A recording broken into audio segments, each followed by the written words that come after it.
Hey everyone, today I'm going to teach you how to fix OneDrive zip file not opening. So let's get started with this quick tutorial. First, navigate to your Windows desktop and open File Explorer. You can do this by clicking on the folder icon in your taskbar or by pressing the Windows key plus E on your keyboard. Once your File Explorer window has opened, direct your attention to the left-hand menu. Here you'll see various folders and locations listed.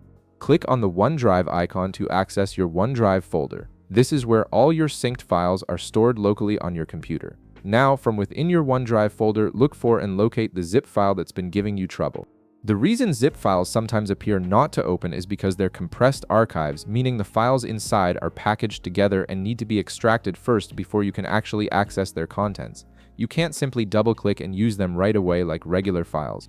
To extract the contents and fix this issue, right-click on the zip file. A context menu will appear with several options. From the list of options that appears, click on Extract here.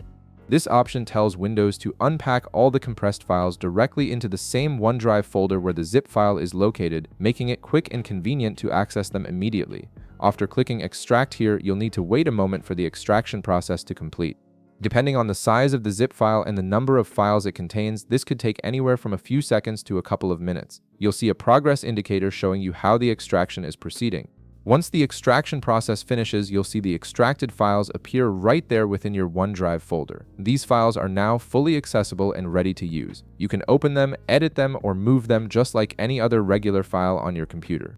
The original zip file will still remain in the folder as well, so you'll have both the compressed version and the extracted contents available. And that's it. You've successfully fixed the OneDrive zip file not opening issue by extracting the compressed contents.